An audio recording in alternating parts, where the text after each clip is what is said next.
এই চটিবুড়ির আমলে হাজার হাজার স্কুল বন্ধ হয়ে যাচ্ছে শিক্ষকের অভাবে, আর ফল ভোগ করতে হচ্ছে স্টুডেন্টদেরকে।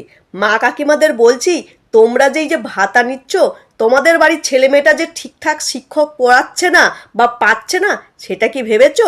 শুনে নিন একজন ছাত্রীর মুখে তারা কি ভোগ করছে, একটু ভালো করে শুনুন।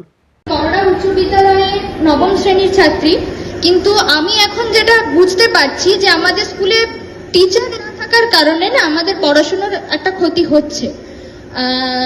ধরুন ইতিহাসের যে আমাদের স্কুলে একজনই টিচার, এবার একজনই টিচার মিলে একদম পঞ্চম শ্রেণী থেকে দ্বাদশ শ্রেণী পর্যন্ত টানাটা খুবই সমস্যার হয়ে যাচ্ছে, যে কারণে আমাদের পড়াশোনার একটা ক্ষতি হচ্ছে। এছাড়াও যে আমাদের ছুটির ব্যাপারটা বলবো, আমাদের ছুটিটা কিন্তু মানে এতটা বেশি হয়ে যাচ্ছে যার কারণে আমাদের সিলেবাস কমপ্লিট করতে পারছে না, যেটা আমাদের পড়াশোনার একটা ক্ষতি হচ্ছে।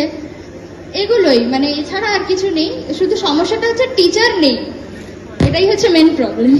গোটা পশ্চিমবঙ্গে এই সময়ে দাঁড়িয়ে তুমি সরকারি স্কুলে পড়ো, মানে 8,000 স্কুল তো বন্ধ হয়েই গেছে, সেটা তো বাদই দাও। সরকারি স্কুলগুলোতে শিক্ষক মাত্র একজন, মানে এই সমস্যাটা শুধুমাত্র দাসপুরের সমস্যা এরকম নয়, গোটা পশ্চিমবাংলার সমস্যা।